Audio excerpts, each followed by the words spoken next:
Damage Plan MMA podcast, episode number 27. I am Jason LaPorte. I'm my co-host, Zack Partridge here. What's up, Zack? How you doing, man? Good, man. How are you? Good. We're getting close to fights. We are getting close to fights. I was just getting ready to say we got the gym that opened up on Friday, so we're back in the gym, and we got fights Saturday, and we got fights Wednesday, and then fights again the following Saturday. And we're recording on a Wednesday, so that's sparring day at One Hit MMA, so we get a legit spar today. You get to go punch each other in the face? Mm-hmm.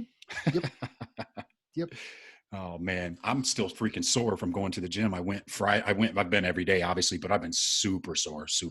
Me too. It's been different since things have started to slowly open back up, but it's good because it's time. Yeah. And if anybody thinks otherwise, message me and I have a video to send you. Did you see that lady in Texas that they're putting in jail for 7 days for not closing her salon? I think it was Texas. There was two ladies. Yeah. Ooh. Man, I don't know. I don't know. We don't need to get on that. We don't need to get political on the MMA podcast, but no, we don't need to. I agree. But Jen Snyder tagged me in a post. I don't know if you saw that. No. Said you need to watch this. It's a 25-minute video, and it's a scientist who is basically put under a 5-year gag order that's coming out talking about how she's a scientist and talks about like pandemics and stuff like that. It's really interesting. Had 2 million views in less than 2 days, and it got taken down off YouTube. Wow. Is her video still on there? No, it got taken down. But I found another link. I'll send it to you. Yeah, you'll have to send it to me. I was going to watch it and I was driving and I didn't end up getting to see it. So you made it's just you and I today, no guest today. So it's just me and you and me and you. So you made a post the other day that you and I both discussed and thought we need to discuss this on the podcast. I do. Yeah. I don't have it pulled up on here, but go ahead and tell us a little bit about what the post said. And because I think it can relate.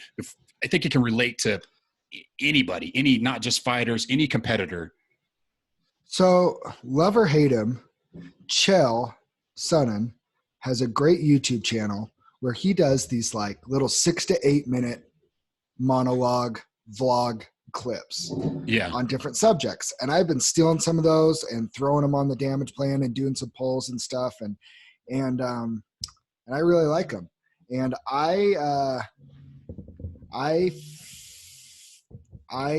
found one that I thought needed to be discussed amongst the local MMA community. Yeah. I mean, it had to do with Donald Cerrone. Yeah. Go ahead. I'll let you read it. No. Yeah. I mean, it's just Donald said I wasn't there and and he got a lot of hate for that. And people, he got it. Yeah. And people were like, I'm sick of this. And that's the stigma that Donald has, right? He doesn't show up when the lights are the brightest, and sometimes he's a killer and a gangster, and sometimes it looks like the moment gets to him. And Chael addressed that. And Chael said something that I thought that was just really interesting, where he just said, fighters won't admit this, but he believes that all of us go through something like that. And then more importantly, he said, not just fighters, but in every aspect of life. Yeah, man, and we've got a little bit of mixed feedback. And for those that don't get that, that's great. Good for you. Like, I think that's an extraordinary amount of mental toughness. I tend to think that that's what makes Conor McGregor. Yeah. Is he says he's cocky in his prediction because he's so confident in his preparation. Yeah.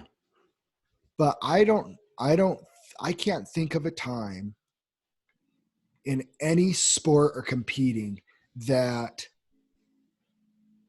some form of nerves of, am I ready for this, don't come up at some point. For sure. I mean, it's happened to me before in my competing, when I compete, it's happened to me before.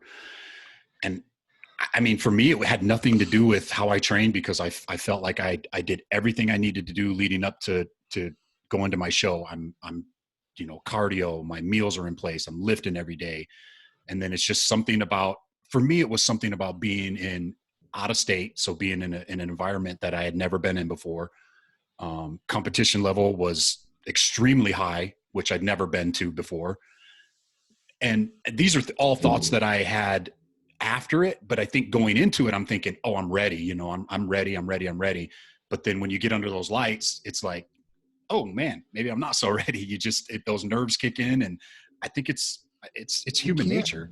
I can't speak for other fighters, and I don't want to. And I'd love to, hopefully we can get some fighters on and we can ask them about this and get some honest, open opinions about it. Both sides too. Yeah. Junior, who I've trained with, 135 steel fist AMI champ. Yeah. Great training partner, great dude, respect to him, law enforcement officer up there in Cache County. And I love Junior. And he said he doesn't get this. He's so confident in his preparation and everything. And I think that's awesome. Yeah. But man, I'll say, I'll go through it and in hopes of not coming across as a giant tool. I'll say it. My first fight, I wasn't really that nervous. Yeah. There was cause I don't really think I knew what I was getting myself into. Yeah. Yeah. So I really wasn't that nervous because it was it was a thing. It was something that was so new. I didn't know what I was getting myself into. But during the weight cut, I went through that. I was like, man, what am I doing? Like, yeah. I am 28 years old. I've never done anything like this before in my life. Yeah. I'm fighting a kid that's 0-1, but he's done it before. He was younger, and it's like, I didn't know anything about him. And I'm sitting there, I'm like, dude, what am I doing? Like, yeah, my dream when I was in high school was to be a professional athlete, but like, I'm a freaking adult with a house and business owner and wife and kid. Like, why am I starting this now? Like, it was, and it wasn't like doubt into my preparation. It was like just doubt of like, what am I doing? Like, what am I getting myself into? And I did it, and I'm glad that I did it. But I have to admit, those feelings hit me so strong. I didn't know if I was going to fight again after that first one. I was like, maybe. Yeah. But I kept training. I got a really bad concussion from that fight. I got kicked in the head. I got knocked out the week before that fight. I got knocked out in the gym by one of our pros. He knee on belly hammer fisted me until I was out the week before my fight. Oh, that's not cool. I was throwing up. I was pulling over and throwing up 2 days later. Oh, wow. And like everything was spinning. I mean, I was for sure concussed. And I got head kicked in the fight. And so I had a bad concussion, and Aldo said, you can't train for at least a month. Yeah. No training at all. It was December 9th is when I first fought. And then I cut my finger open putting a bike together on Christmas Eve for my kids, and it like cut down to the bone. And that put me out for like another month because I couldn't punch. Yeah. And then I got a message out of nowhere from Pat, 4-week notice. Hey, in 4 weeks we have a fight night. We have this kid, Scott Devlin. He's 1-0. You're 1-0. He's pretty raw. Do you want to fight him? Yeah. And I instantly was just like, I watched his fight. I watched his first fight, and I instantly went, yep, I do. And the bug came back and the itch came back, and I got super, super pumped, and I was super happy, and everything was good. And I trained really hard for 4 weeks. I'll tell you what though, like the day of that fight, I was so nervous. And it was that thing. I wanted to be anywhere but there. It's probably, I'm assuming it's probably part of the process because it's things you haven't experienced before. You had your first fight, so you got that experience in there, but now you kind of know what to expect, and you know what could happen. I mean, I know you know what can happen before, but I don't think you really understand what can happen. And I'm speaking from an outside perspective because I've never fought, but I would think you don't really know and think what can happen until you've actually been in there and done it and actually gotten hit a few times. And you're like, oh shit, I really could get knocked out, or I really could get choked out. And I don't know if maybe that sits in the back of your mind. Is that something? I'd go and I'd watch, but I think the reality actually set in, and my wife she's always been really supportive of my fighting, and she's been supportive of me doing it and the healthier lifestyle that it's led for me. Shout out to your wife. Shout out to my wife. I mean, literally, I mean, and there's no knock on it. The only thing she doesn't like about it is the time that it takes away from the family. Yeah. Because they're so intense, which is 100% valid. And I get it 100%. It makes me appreciate it that much more that she allows me to do it. But she watched the night that I made my debut is the same night that Ben Moa knocked out Eric Eyman. Oh yeah. And Ben crumbled Eric. Yeah. And I think that's the first time in person that she'd seen somebody crumble like that. Yeah. And I think and probably the first time I'd seen somebody crumble like that in person. Yeah. Right. It makes you go, if something wrong happens, that could be me. Yeah. Being Eric Eyman. For sure. Yeah. And then I got kicked in the head and stuff. And I was so nervous up, through the walkout in the back. Maddie Meacham, she kept asking me in the back, "Are you okay?" Because I was so nervous before that fight. And then we had our very first exchange and he hit me with a hook and I was like, "Oh, I'm fine." And then the rest of the fight was fine. I was fine. And then after I was fine. But it's like, there's so much preparation that goes into these fights. I can't imagine that the closer you get, there isn't some self-doubt that creeps in. Did I do enough? Am I ready for this? Sure. Yeah, for sure. And as much of a gangster and, cowboy's going to cowboy and stuff that is. Yep.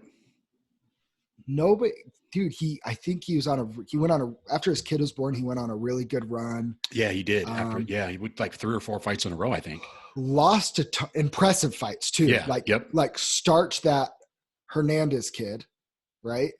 That's fighting this weekend, right? The Alexander. Okay. Yeah. Right. Yep. He was undefeated at the time and was talking about how he was gonna, put Donald out to pasture and he's the new breed and Donald, dude, put him in his place, right? Yeah. And there's those levels where it's like, you're fine, but then you're on the stage and the payoff's coming. And then you lose to like a Tony Ferguson the way that you do. He didn't get knocked out. He didn't get submitted. It was kind of unfortunate. And he hung right there. But it's like, I thought that was his chance to get over the bug, and something so dumb as his blowing his nose. Yeah. Just kind of hangs in there in the back of your head. And I think everything was good. And then I think you get 2 days away from a fight with Conor McGregor, and Conor was going to be one of two things. He was going to be back to his elite self. Yeah. Because all everybody said is he's right now. Like he's training the way he's supposed to. Or he wasn't, but it's like, man, everybody's saying all the right things, that he's doing all the right things and he's corrected all these things. And he'd taken this turn of like humility and respect and stuff like that. Man, I think it threw Cerrone like, oh, if he's right, I'm screwed. Well, yeah, he's fighting one of the biggest names in the UFC, huge stage. And love him or hate him, nobody's talked the way that Conor's talked and put more pressure on himself and perform the way that he has. Yeah, you got to applaud him for that. Yeah, he definitely has backed it up in every fight, and even when he lost that fight to Khabib, he was humble afterwards. He was. I think he. Yeah, and it's whatever, and I think that humility. Like talk about the first Nate Diaz fight. He talked all that smack in that 11 days, called him skinny, chubby, whatever. He talks all that smack, and he came out firing and he landed, but he even said it. He misjudged that Nate's ability to be able to take those shots. Yeah. And you can tell, and there's a point where early in the second round where Conor really starts to tee off, where he thought he might have had Nate hurt. Yeah. And he expended too much energy. You can see the second fight, he was a lot smarter about not following Nate to the ground to be either to finish or whatever. He knew Nate is going to be there for the long haul. Let's just keep beating him up. And people can say he was running or whatever. And he did. he was conserving energy, Oh, for sure. Yeah. and Conor's never been one to have great cardio because he's Yeah. so explosive. And that gets into a whole another aspect of his problems. Like, he's not the perfect fighter, and that's one of his flaws. But back to Donald, Donald's a slow starter. Everybody knows it. Yeah. Oh, And yeah. That's been and Conor's a fast starter. I mean, Donald took that fight with if I catch him with a head kick, I'll probably get right back in the title fight Yep. mix. But he probably knew it wasn't a good fight for him. Well, didn't he initially said that first, didn't McGregor throw a kick, if I remember right? I think he said he was dazed from the kick even before the shoulder strikes. He hit his thigh or something, or no. So if you watch it, so what happens, he came out and he threw that like huge left, right? Yeah. Conor ran across and threw that huge left. Yep. Donald ducks under it. That's right. And runs into Conor's like hip thigh. That's right. Right yeah. into the side of the head. Okay. Yeah. And he said that. I mean, it doesn't. Yeah, and it doesn't look like much there, but I mean, sorry, bend over and let a 170-pound dude run full force and run his hip through your head. Yeah. Sucks. That would suck. Yeah. So, and this is where I'm going to get to my third fight. When you know something's not right or something's probably not in your favor, this is where the nerves go from a different level. My fight with Elias, my third fight, and we talked about it a little on the feed, I did not want to be there. Yeah. The week before that fight, I separated and fractured my left shoulder. Ouch. In practice. In my very last hard training session, I separated and fractured my shoulder. I was at one hit, and I was sitting on the mat crying because I just done a 10-week fight camp. Yeah. Or 9 weeks, and I was a week out, and I was totally healthy, and I was in the best shape of my life, and my weight cut was going to be on point, and everything was perfect. And I was doing some wrestling, and one of my training partners did a move on me, and all my body weight came down on my shoulder, and I felt a crack and a pop, and I just started crying because I was like, I'm not going to be able to fight. Yeah. And the reason why I didn't want to be there was because there was a very real chance that I wasn't going to be able to do it. I was in the back trying to warm up, and my coach told me to quit throwing my left hand in warm-ups because I couldn't even throw a punch with my left arm. Yeah. I wanted to be anywhere but there. But at the end of the day too, we're competitors. Yeah. I mean, you put in all that time. It's hard to, I'll never pull out of a fight once I sign my name on that contract. Yeah. Unless I physically can't walk myself to that cage. Yeah. I'm not pulling out of a fight. I can't do it. Yeah. How many fighters do you think live by that same creed? I think a lot of them do. I'd say more than not. Yeah, for sure. And I think it just, if you're a competitor and you go through a 10-week or 12-week camp where that's your life, basically, if you're a competitor and that's what you're doing and that's your sport, it's hard to just say, hey, I'm going to back out because I got an owie at the gym, and not saying you had an owie, like you had a legit reason where you probably could have backed out. But it was my wife wanted me to back out. I'm pretty sure my parents, a lot of people that I cared about, but man, that fight meant so much to me. My sister flew in the day of that fight from Texas and surprised me. I didn't know she was coming. Yeah. And that, I think that even made me even more nervous, right? She flew all the way from Texas, and I'm like, man, how am I going to fight? This was going to be my dad's first time seeing me fight. He was on an LDS mission over in Europe for my first 2 fights. He didn't get to come to my first fights, and I didn't find out until the day before that fight that he was coming, because he wasn't going to come. He doesn't really care for the sport of MMA. Yeah. And he just wasn't going to come. And and then you just get the added pressure of I don't want to let people down. I was going to say, coaches and all that. But really what gave me the confidence to ultimately make that walk is Aldo said, you'll be fine. Yeah. My coach said, you can fight. You'll be fine. You can do it. If I would have got it hurt and he would have been like, man, I don't know, maybe you need to go see the doctor or whatever. Yeah. I'm probably not fighting that night. And I think with a coach like Aldo that has his experience, if he's giving you his blessing, then, you gotta run with it. How much do you think those nerves of having your dad there flying in there, do you think that played a lot into it too? Or you just think it was a combination of everything No, coming because together? because my dad's like, well, I'm coming, so you better not lose. And I was like, oh, okay, now I'm going to try extra Yeah. hard, you know? I'm going to try harder now. Yeah, no, because it's not like that. And I know he's just kind of giving me a hard time with it too, but it's my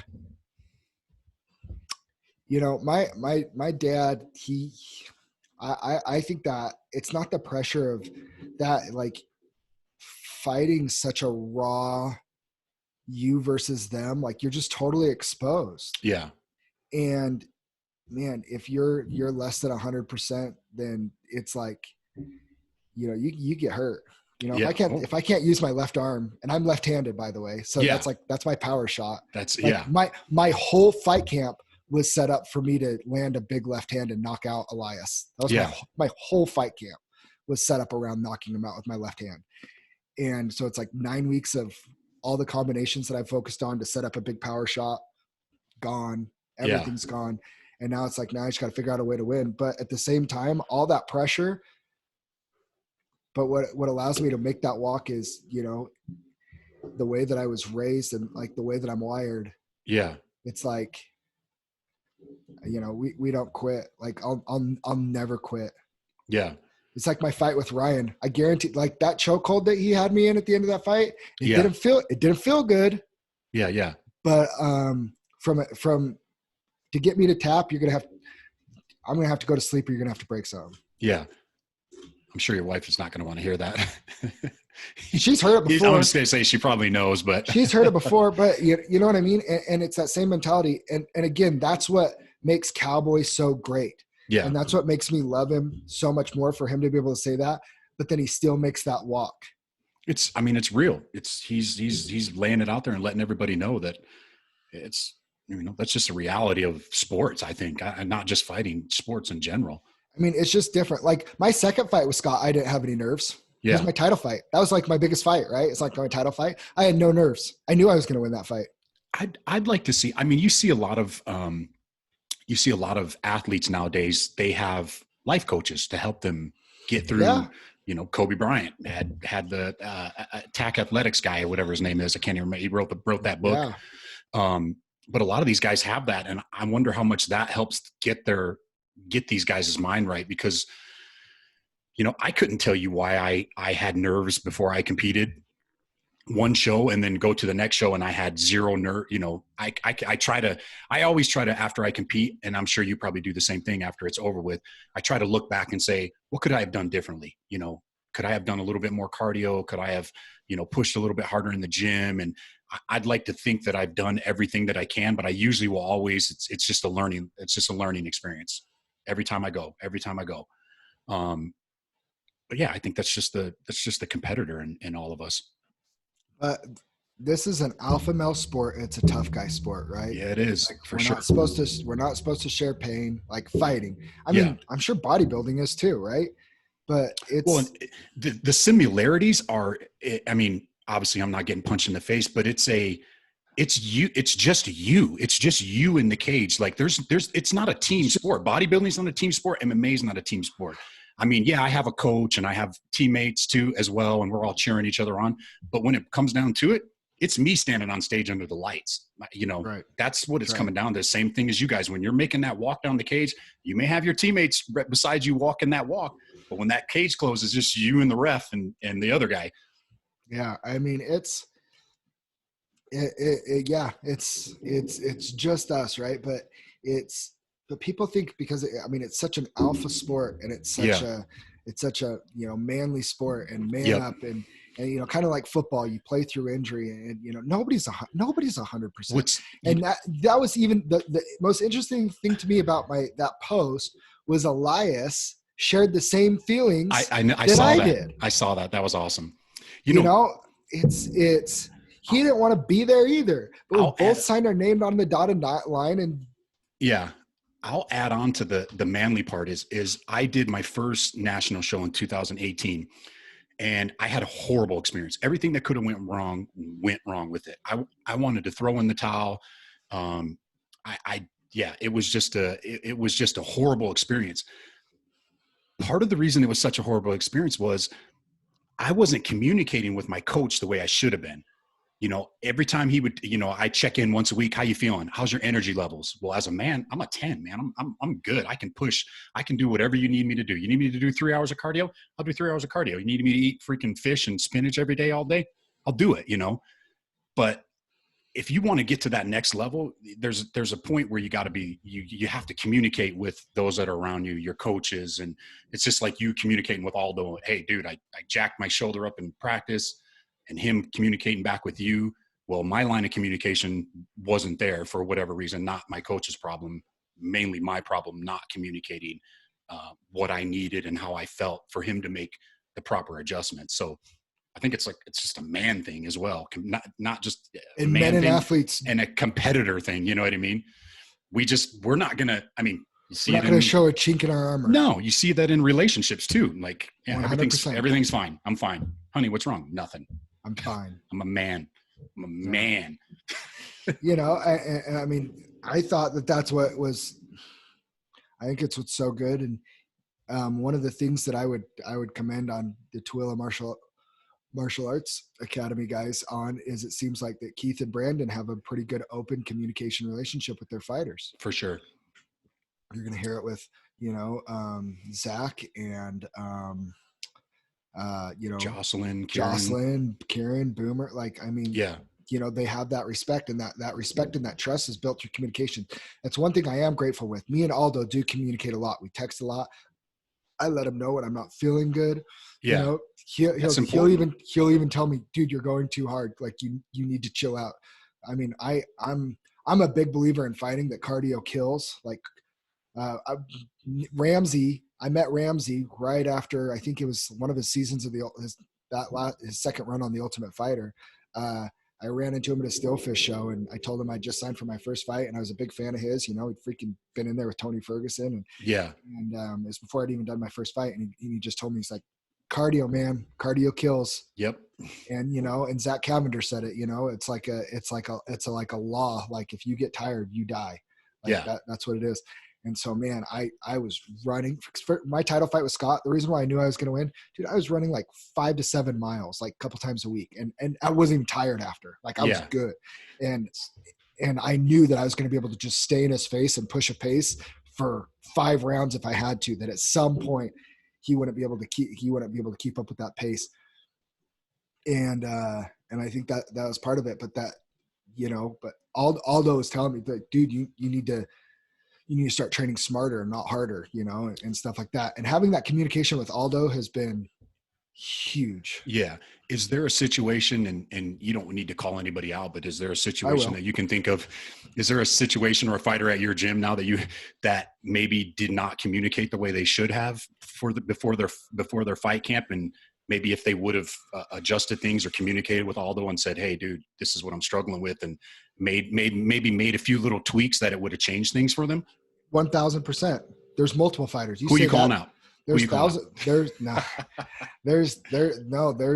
for sure there's instances. There's fighters that aren't at our gym anymore that have had issues with Aldo. And then there's fighters, that are still there training, and then there's some that are up in the air. And I've heard it from fighters that they feel like they've said things like, Aldo just cares about money. Like he just cares that I pay my monthly membership and whatever. But I've never felt that way about him. But also Aldo also knows that I care about him. Like it's a two-way street. Maybe every once in a while they could ask how he's doing. Maybe it's not his job.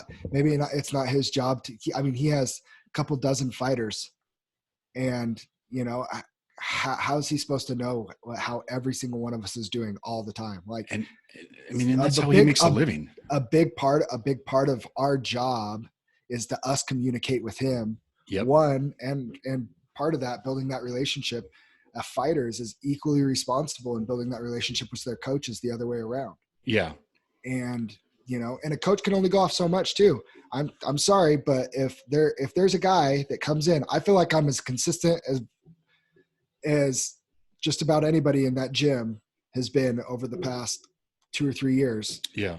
Training wise. if they're guys that they take a fight and then they come train during fight camp, and then after fight camp, they disappear until they sign for another fight. Like, naturally, Aldo can't be as emotionally invested into that fighter as ones that are. It's a hard dynamic, and there's no right or wrong or whatever. It's just, it's the fighter's job to build that relationship too. For sure.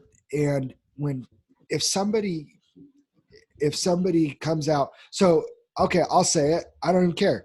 Hayden Brown. Hayden. I love you, Hayden. And he knows that I did. And I've had conversations with him.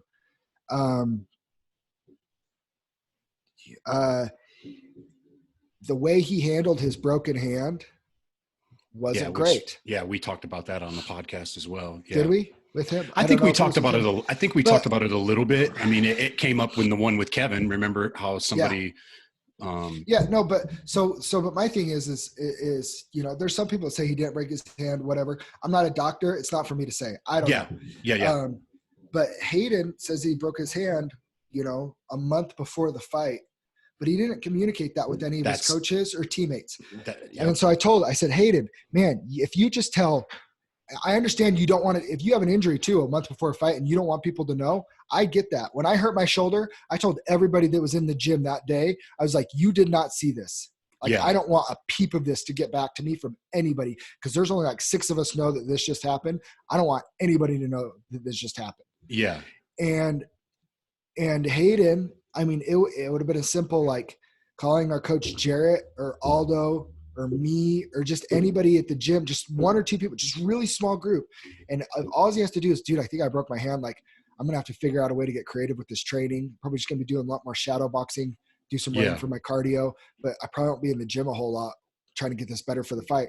Cool. Then this all comes out, and then everybody starts saying whatever they want to say, whatever.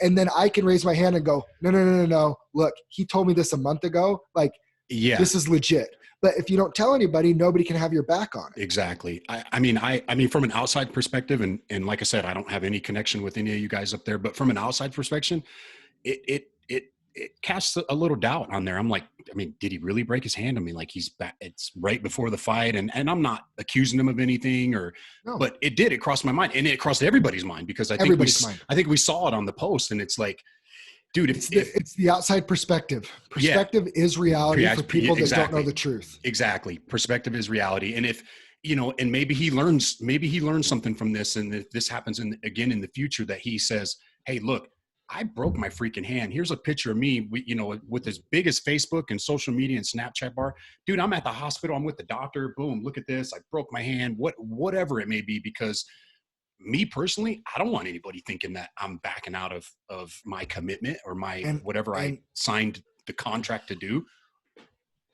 And people need to understand this too about Hayden, right? And because this is not a bash on Hayden. No, Hayden, not at all, brother. He is 21, 22 years old, and he's calling out Carson Hardman, who is arguably the toughest dude in the state.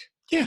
I mean, he has no fear. The guy's it's not like he's scared to, like, throw down and fight. Exactly. I mean, how many fights has he had as an amateur? He's had 8-10 fights as amateur, 5 fights. Yeah. 6.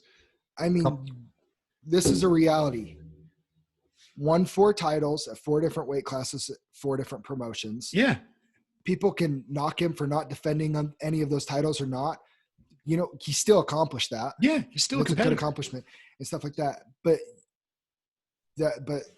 it all goes back to the communication. He communicates that a little better. I think there's a lot better vibe around the local MMA community for Hayden than there was right after that. Hopefully a lot of this can die away, and when all this comes back, we'll get him on the podcast and we can talk about it a little bit more. Oh, for sure. I mean, I'm 44 years old, man. I can think of some shit that I did when I was 21 years old that I wish I could take back. You know what I mean? Mm-hmm. I think it's just part of growing. And I think we'll see him emerge from that and kind of rewrite the ship with his next fight, if he has one. Yeah. No, I'm sure he will have a fight here as soon as this thing's lifted, because at the end of the day, he's a fighter and he wants to fight. Yeah. No doubt. No doubt at all. Love the kid. Yep. Guy, man. Sorry, Hayden, you're not a kid. But again, it's all about communication and stuff. And so, and let's look at it back to circling all the way back to Donald Cerrone, right? Yeah. He's the guy now. He left Winklejohn and or Jackson Wink, and he's at his own BMF ranch or whatever. Like he's kind of doing his own thing. Like I don't know, maybe that played into it. Maybe he didn't have anybody that was boosting him up with it. I don't know. It's almost impossible to speak for other fighters on this, For sure. Yeah. but I would agree with Chell that no matter who you are, at some point you have it. And for me, it's usually at some point, because even my wife, she didn't realize it. She's like, "You ever feel that way?" I said, pretty much every fight. The only time I didn't was against Scott because I was so excited to get that belt. But it was, and I knew it was coming. But it was, usually at some point between the weight cut, when you're miserable in the weight cut, to the locker room before you walk out, a feeling sets in of, man, what am I doing here, man? Yeah. It's not during the fight camp or the sparring or the Shark Tanks or the grind and stuff. Like I like all that. Like I embrace that grind and that's fun. But it's the right before it's like, I get it, dude. If I get starched in front of these, I sold like 140 tickets to my last fight. It's like, if I get starched in front of my 140, 150 fans, like this is gonna suck. Yeah. No, I get it, man. I get it. And talk about Donald Cerrone. He's like, if I'm Conor McGregor, there's gonna be like a couple million pay-per-view buys probably. Like, am I about to get starched in front of a couple million people in like 40 seconds or whatever it was? Just pretty quick. Well, your fear with him is like you've seen it. It's like Jose Aldo. Like what Conor did to Jose. I mean, to be able to talk the way he talked and to go in there and execute like that, I don't care if you love or hate him. You have to respect his ability to do that. Yeah, you have for him to go up to the 155 pound. And by the way, Eddie Alvarez, Santa Claus isn't real. Like he's too small. He's this, he's that, And then after to be like, I've never been hit by anything that fast and hard in my life. I don't know what that was. Like he was dumbfounded at what happened. Yeah. And that's like, it's like that mental strength. And I think that's what makes Conor is when he's locked in and he has that mental strength. And there was something that was a little bit different about the Khabib fight. I thought with the press conferences is it felt like he was trying to convince himself more than being Mystic Mac. Yeah. I could see that. I mean, it's a crazy game, man. It's a crazy game you guys play. I mean, and again, it's why I get so heated and I get so mad when people are like Stephen A. Smith, right? You know, Donald, he didn't even show up and and then after he says that, people are like, yeah, Stephen A. Smith, an apology. You know what? No, because at the end of the day, he freaking made that walk and he went in there and he threw a head kick. I mean, he didn't get bumped. I don't know. I really don't like that. This is, you know what? If you want to be critical in basketball or baseball or whatever, that's fine. But MMA is different, and Stephen A. Smith needs to understand that people are going to go after him covering MMA for sure. If you go at fighters like that, unless you've been in that cage, because I think most people that have been in that cage at least have a certain respect level of even if he didn't want to be there, he still made that walk. Exactly. I think you saw everybody pile on him. And even though, like you said, even though Stephen A. Smith, he had a point, he wasn't, but you don't need to, you can't throw it out there like that. It's not first take. No, that's not first take. Like you can jump on the basketball players and the football players all you want, but it's just when you're talking MMA and you're in a combat sport, you can't, I mean, unless you've been there, don't judge. And we've all seen the video of him hitting pads. Yeah. It's not good. I wish I could do I'm trying to figure out the share screen, but I'm going to figure it out one day and we'll be able to do a little clip of him hitting the pads. It doesn't matter. Even if you look like Mike Tyson hitting pads, it really doesn't matter. It was pretty bad. I just think that there's a different level of respect that like anybody that steps into a cage. I mean, and you even see it like, the last fight card or whatever, I missed a lot of it, but like a bunch of them were 0-0 debuters. And I've gone back and watched that whole fight card since. And it's like, that was awesome. Like those kids laid it out on the line and it was awesome. It's like once somebody steps in there, it's like you fought, dude. Like, well, I can see it. just in the there's very sitting behind my booth and watching everybody interact, and you can see it. I can see how everybody interacts with each other and the level of respect that everybody has for each other. That's with all the fighters that have fought. I mean, it's there's a amazing. very, very, very few amount of fighters that actually step in that cage that don't earn some respect. Yeah. I can only think of a couple where they just pretty much went in there and like somebody took a swing at them and they just laid down and the fight was over. It's like, ugh. Yeah, you're like, yeah, you didn't really do anything. but you go to it, like, remember that guy that wanted to fight Kent when Kent was the champion, but he fought an 0-0 guy because he was running his mouth on Facebook. So Kevin set it up. Yeah. That dude just ran his mouth. Yep. And it's like, this isn't for the title. And if you could actually beat Kent, you guys can have a rematch for the title. Yeah. And Kent just basically standing guillotined him and just like it was nothing. Well, yeah. And he hit him with that jab. Yeah. Busted his eye. Boom. One jab. It's like, yeah. Ooh. But Man, it's like, it was a little baptism by fire, but man, at least he got in there and he ran his mouth and he made that walk and he went in there and he did it. Yeah. I can respect that. Hey, he hasn't been back since. Speaking of Kent, I can't wait to see Kent get back in there. Yeah. We need him on the podcast. Yeah. Big Kent dog. Come on. You're get listening. off those dirt bikes. Yeah. Get off those dirt bikes doing all those damn jumps before you hurt yourself. Oh man. Hey, I am do you want to chat about the UFC card this weekend? I do. Throw it down. I'm gonna go run to the restroom. So you pull that up. I'm gonna take a slight pause here for just a second. All right. I got to drink a Monster right before we came on. Sorry, guys. Rookie mistake. UFC 249 is finally coming this weekend, though. I don't know what you guys are all thinking, but I really don't care what fights are coming. I just want to see some fights. There are so many good fights. I got the odds pulled up here for entertainment purposes only, not actual gambling, but I do have the odds here. And there's going to be Dana White's outdone himself. I can tell you that right now. We are going to see, I think, a lot of finishes with these cards. That's like one of the main things that I've noticed. And when I'm looking at this card, besides the Cruz and Cejudo fight, I think they're all. I think they all get. All right. Sorry, finishes. I got the bladder of a pregnant woman. No problem. I was just saying, and just letting what I really love about this card is it's full of finishers. The only fight that I think goes to decision is the Cruz Cejudo fight. You think that's going? Do you think that's going all 5? Yeah, I do. All right, hang on, just like let me pull up the card too, so we're on the same page. And you want I'm gonna have a different take on that Cruz Cejudo fight, I think, than most. But let's hear it. I think everybody thinks that Cejudo's gonna win because Cruz is too far past his prime. I don't know, man. Cruz is, I mean, for that division, Cruz is a pretty big dude. Isn't he like 5'7"? I don't think Cejudo's ever fought anybody as Dominic Cruz tall. is tall, 5'8". Yeah, and how tall is Cejudo? 4'2". 4'2". 4'2". No, he's tiny. But it's not that. It's Cruz has lost twice in his entire career. Yeah, TJ Dillashaw.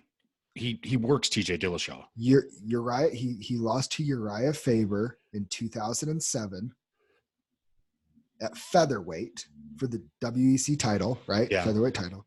And he lost to Cody Garbrandt in 2016. Yeah. In a decision. So the reason why he lost to Cody Garbrandt, though, you go watch that fight, is Cody was super patient. He was very patient. I remember. I remember that fight. He let Cejudo do all of his fancy head bobbing and footwork. He let Cruz do all his fancy bobbing and head work and all that stuff. And then he waited for the openings and then pop, pop, and touched him, right? Yep. And then he let him get back to that, and he wasn't the aggressor. Cody wasn't the aggressor. He won that fight because he was in control. And people get so frustrated that they can't hit Cruz, like TJ Dillashaw. They get so frustrated. They get overly, they over attack and they over pursue. Yeah. And then they get touched up. And Cruz and Cody cruised. Yeah, Cody looked good in that fight. He looked very impressive in that fight. And then he went back to being a crazy brawler after that. But so how do you see that fight ending? So I mean, it could somebody, either of them are fully capable of stopping each other. Yeah. I could really see Cruz winning in a decision in that fight. Or I could see Cruz. I think Cruz wins. I think he wins via decision. I think that's the most likely outcome. Yeah. I think if Cejudo tries to be overly aggressive and chase like he did against TJ, where he got really aggressive on him, if he does that against Cruz, I think Cruz will catch Cejudo, and he's long enough with how short, like you said, with Cejudo with that reach advantage. I mean, he could touch Cejudo a lot from a lot of places. Yeah, I mean, and Cejudo does have a chin. Oh, his melon's ginormous. Are you kidding me? Cejudo's 5'4", but it's a 4-inch difference. That's a pretty big difference at that weight class. It's huge. Yeah, it's a huge difference. If Cejudo can establish his wrestling and stuff, I think that's going to make a long night for Cruz, and he's been off for a long time, and I get that, but I do think, like, I believe I'm with Cruz where he says he doesn't believe ring rust is a thing. Yeah, and I think it's only a thing that if mentally you believe in it, it'll be a thing for you, but if you don't, you'll be fine. And so you think Team Cruz and Team Stevens pull it off because they're training together, right? Jeremy Stevens and Dominic Cruz. Jeremy Stevens is another case. He's fighting Calvin Kattar, who yeah, that's a tough one. Who I think he's the dark horse to really challenge Volkanovski if Max doesn't beat him in the rematch. Kattar's a -225 favorite. Yeah, I'm not surprised. I think he wins that fight too. They both. I mean, I bet you it ends in a knockout. Yeah, that fight's going to end in a knockout. But those are two heavy hitting featherweights there, sir. Yeah, Kattar's 20-4. What's his last losses to Zabit? And he was winning that third round, and Zabit was getting tired. And if that was a main event 5-round fight like it was originally scheduled to be, I think he beats him. Because Zabit was fading, and Kattar was coming after him. I love this card. It's such a good. I'm so excited. But that's what I was saying while you stepped out. The thing that I love so much about it is Dana's built a card, it's not just a great card, but it's a card of finishers. Yeah, I mean, it should be. Oh, man. Go ahead. I was going to say that, well, of course, Ngannou and Rosenstrike, it's like, and we were asking about, weren't we talking about this earlier? Ngannou's a pretty big favorite. He's a -275. Yeah, I take the points on Rosenstrike. I think I'm with you on that. Not that we gamble in the state of Utah, but this is like I said, it's entertainment value only. Entertainment value only. I think I would take Rosenstrike too. I mean, you're getting plus 235. It's just the value. It's just the value there. He's but value. I mean, I'm just saying, Luque, Price, both finishers. Yeah, that's another good one. Jacare, Hall, like Uriah Hall is fully capable of finishing, and if Jacare gets him on the ground, he's gonna submit him. I think Hall wins that one. Finishers, I hope so. I'm always rooting for Uriah Hall. Yeah, I think he wins that one. Span Alvey could go to decision. I could see Hardy versus DeCastro. There's no way somebody's not getting knocked out in that. Somebody's going night-night. Somebody's going night-night. Esparza and Watterson, for two girls that girls don't finish at near as high of a rate. Yeah. Both fully capable of finishing that fight. Who do you got? I think Esparza wins that one. I'll take Watterson. You think Watterson's got it? I'm always taking the Karate Hottie. The Karate Hottie. Why are you always taking the Karate Hottie, Zach? She's smoking hot. It's her style. I think Esparza, she was the first female champ, right? and she won the Ultimate Fighter, right? Or am I Yes. crazy? She did, right? I don't remember now.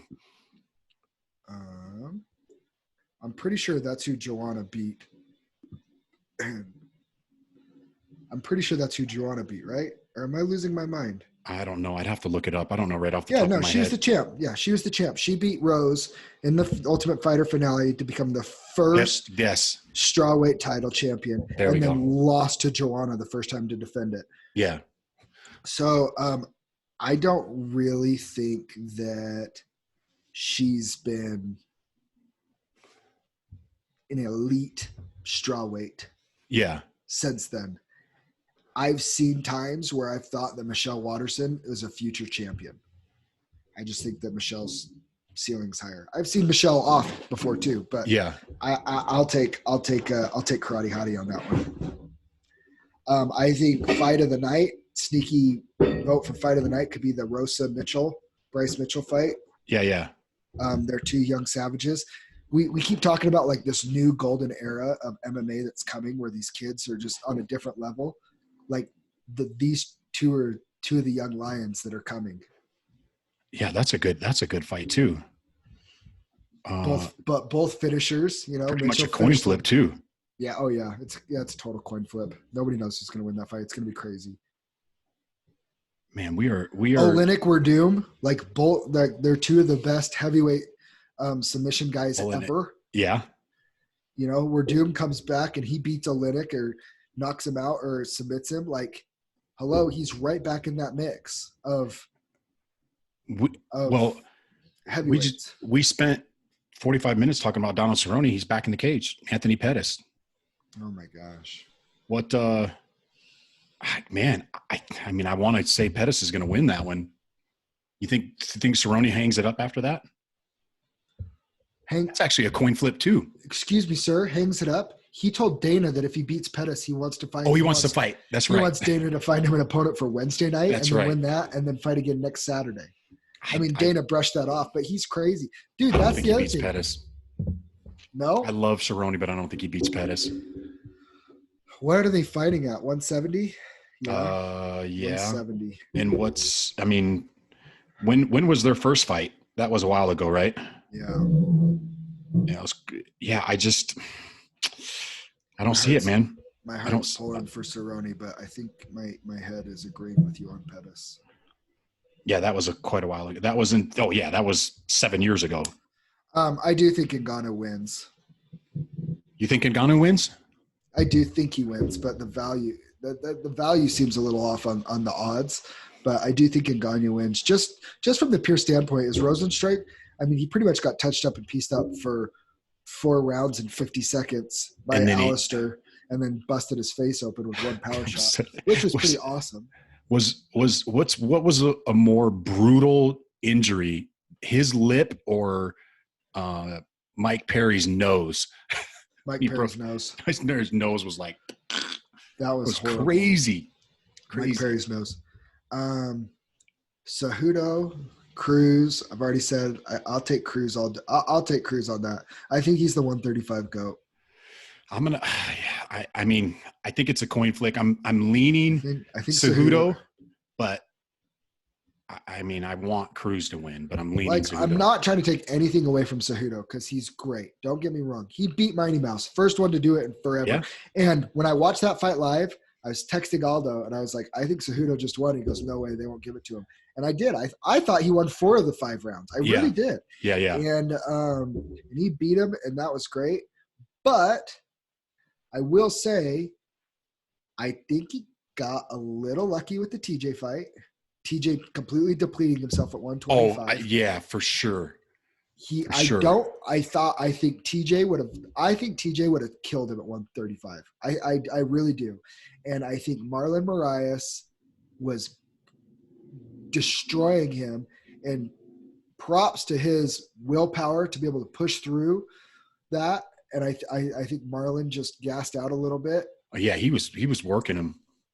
But I think Cruz is. We always say there's levels to this. We'll see real quick because I think Cruz is still elite.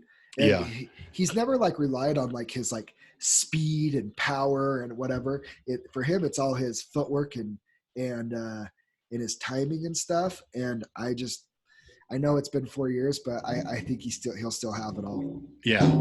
I kind of got to agree. I mean, like I said, I think it could go either way, but by the way, would it surprise me one bit if Cejudo knocks out Cruz? Not a lot, not even a little bit. Wouldn't surprise me at all. I'm trying to take a picture for the gram.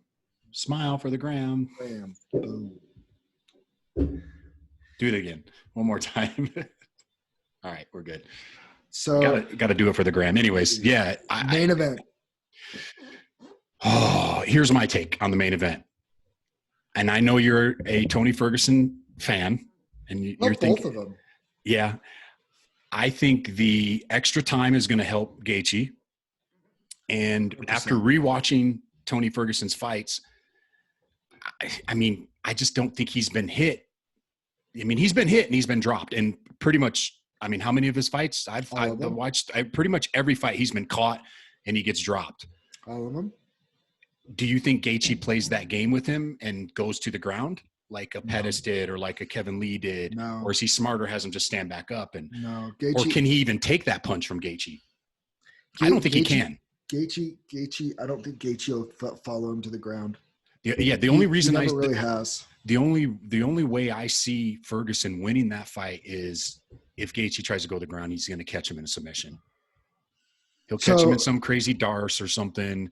Real quick, I'm just going to ask you a question. Okay, Who's the shoot. two toughest dudes Gaethje's ever fought? Gaethje has fought. I'm going to have to pull up his thing real quick because he fought Poirier, right? Yep. He lost to Poirier, right? Yep. Justin Gaethje, and then he fought. I'm pulling it up. It's up. It's coming. Do you want me to give you the list? No, I'm looking at it. So he lost. I mean, Eddie Alvarez and Dustin Poirier, and he lost to both of them. Those are the two toughest dudes, right? I mean, yeah. I mean, I would say Eddie Alvarez, and those are definitely it. I mean, he starched everybody else, but nobody else is really any. So anything. let me. Barbosa. I mean, he beat Barbosa. That was. For sure. I mean, tough guys. Like you gotta remember, I named my dog Gaethje. Like I love Justin Gaethje. Not taking anything away from him. But when he's fought those guys that are on the cusp of being title contenders, he lost. And he's lost in the later round, and he lost in the later rounds too. Into round three. Yeah. Former 155 champ. Yep. Dustin Poirier did about as well as anybody has against Khabib for a 155 title, right? Like those two are elite 155ers in the UFC. And he lost to both of them. So you're thinking that's giving Ferguson the edge? That's where I give Ferguson the edge. Well, as much as I would actually see, it's heartbreaking for me is because they both deserve a shot at Khabib. I want to see I want to see Khabib Ferguson and Khabib Gaethje before I see Khabib Conor too. Who has Ferguson fought though? I mean, you really could say the same thing about Ferguson. I mean, he's fought. Who's the toughest guy he's fought? Kevin Lee. I mean, really, other than that, I mean, he was getting worked by Barbosa, in my opinion. Pettis looked good against him early on. But he really hasn't been in there against any. I mean, I think it's such a we're splitting hairs. I think we're splitting hairs, but it's fun. Josh Thompson, yeah. Gleison, Edson Barbosa, Rafael Dos Anjos. That's impressive. The good decision. He worked. He beat Dos Anjos. He beat to a pulp. Yeah. The other thing is like Kevin Lee. I mean, Kevin Lee, I think was like at his peak then too, right? Like that was as good as. Kevin Lee's pretty young though, isn't he? Yeah. I think he's pretty young. I think he's under 30. He's only 27 years old. Like the dude, if he can get his head right after his last couple losses. He did beat Eve Edwards. Tony did beat Eve Edwards earlier in his career when Eve was like Eve Edwards. I'd like to see Kevin Lee get back on the grind. I mean, I know his last 1, 2, 3, He's 4, having 5. surgery. He's out for a year. Yeah, he's 2-4 in his last surgery. 6 fights.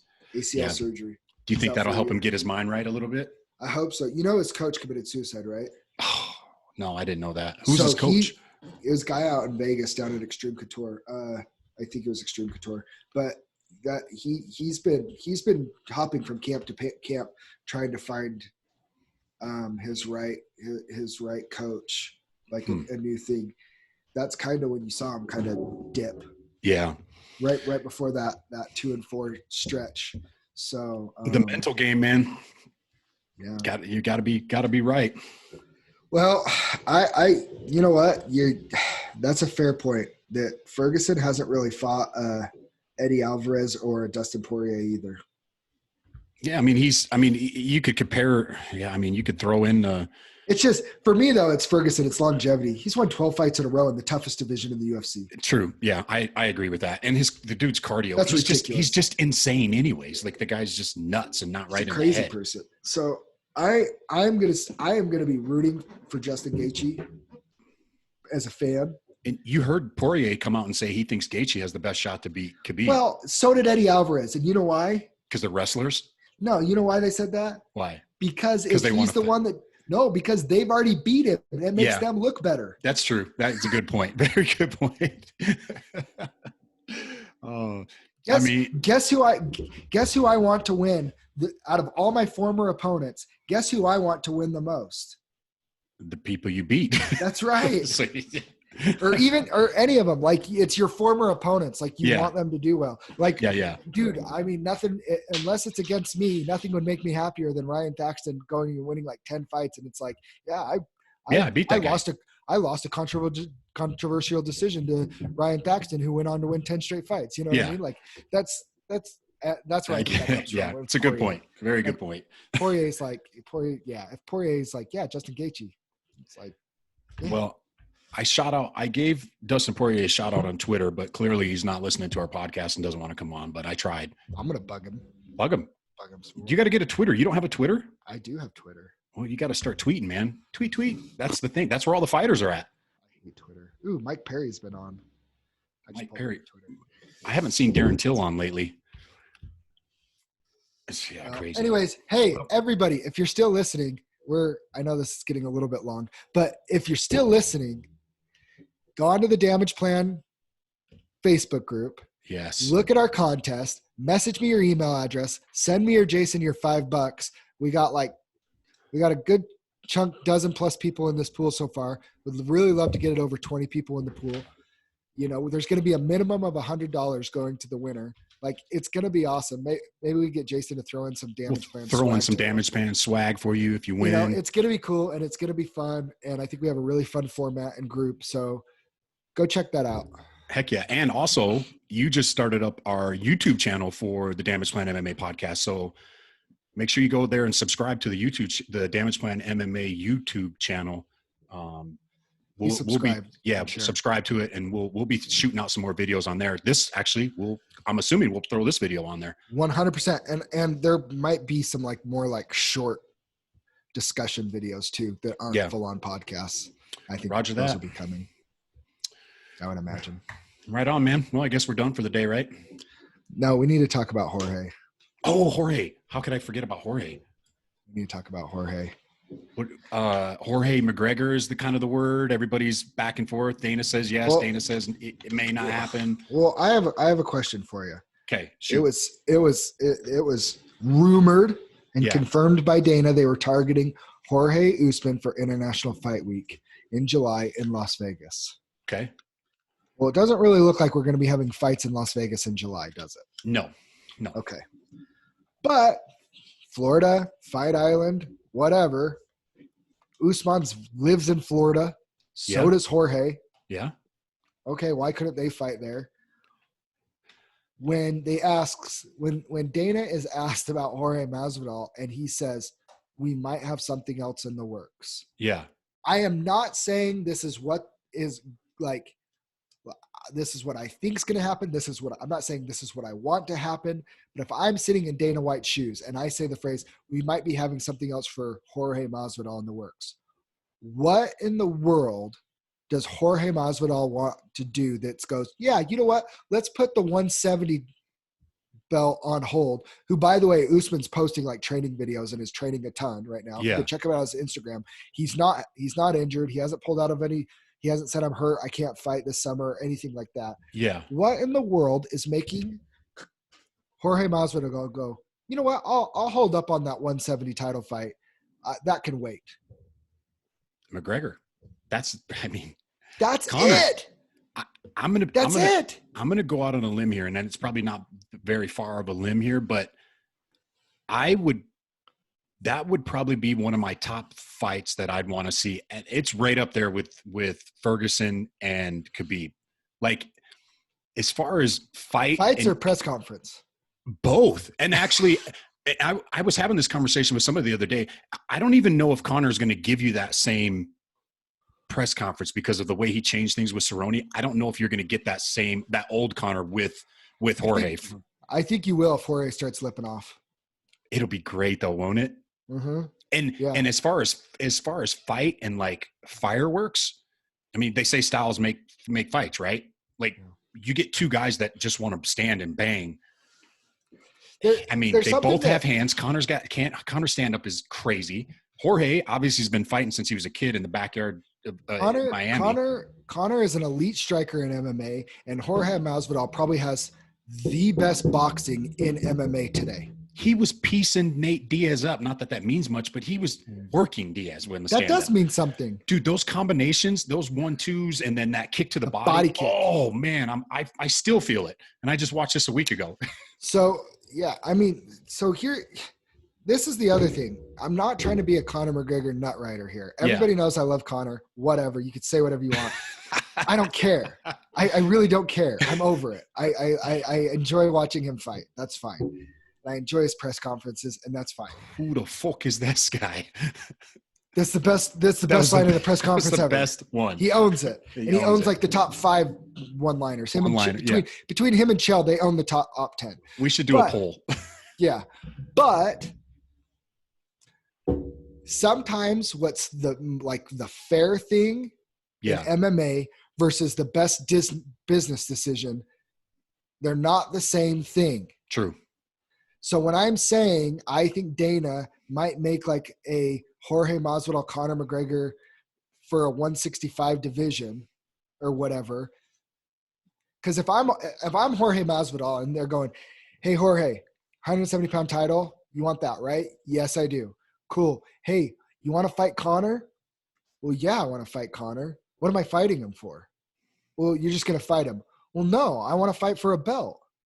Do you even think Jorge cares about the belt? He cares about the money. I think he'd rather take the money fight over the title fight. Both. If you had a choice. If he had a choice. But that was the other thing. Dana already said that he wasn't going to be defending the BMF title. Or does Conor go, I want to fight for the BMF title? And Jorge's like, yeah, I'll defend my BMF title against Conor. Because then a title's on the line, right? Now it's different. Yeah. But that's why I threw in there the 165 thing. Ryan Faust made a great point about the body percentage thing being every 10 pounds. But, there's a lot of tweeners that 155 is a hard cut, but 170 is just a little bit too big for him. Yeah. I mean, I'm sorry. Like, I love Conor McGregor, but Kamaru Usman is way too big for him. I don't think Jorge Masvidal is too big for him, but I think Kamaru Usman is.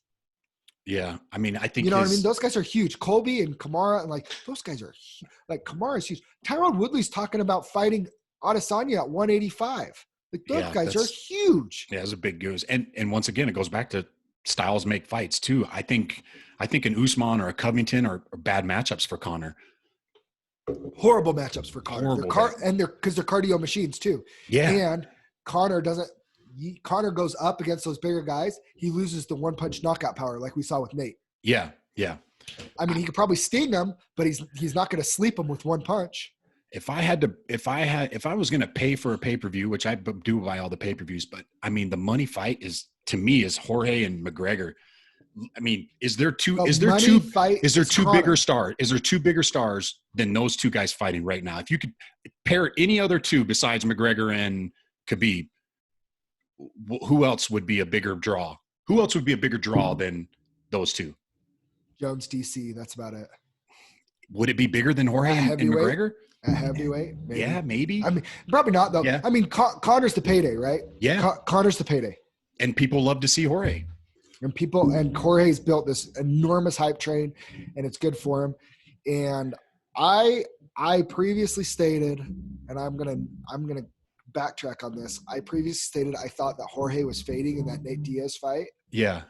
And I think he was slowing down a little bit. I will admit that. But he did finish that third round on top of Nate Diaz, punching him in the face. Yeah. Nate Diaz would have had to stop Jorge to win that fight at that point, and I don't think that was happening. Yeah, I don't think so either. I rewatched that fight, and I completely changed my opinion. Because before I was like, I think Nate would have turned the tide and could have got him in real trouble. And, I look at it, and I think sports in general is so much confidence. Yeah. And self-belief.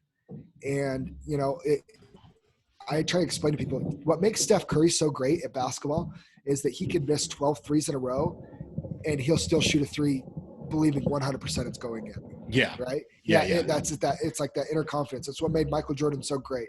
He could be 0 for 28 and the last shot of the game, he still wants the ball. You know what I mean? Like, yeah. And that's what makes like great athletes. Jorge his confidence level has ascended to that level. Yep. Somebody said something. I think it was Jen. Somebody said something like he knows that Kamaru would beat him. I think Kamaru would beat him.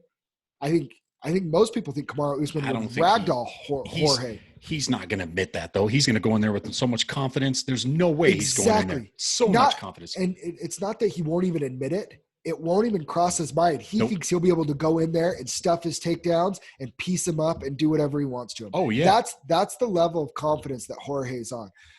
But with that confidence comes the fall. If Kamaru goes in there and ragdolls him, it probably makes him second guess some things, and you might not ever see him at that level again. I mean, when you're fighting grown men in the backyard at 15 years old, what are you scared of and what are you worried about? I mean, the guy was fighting grown men at 15 years old in the backyard.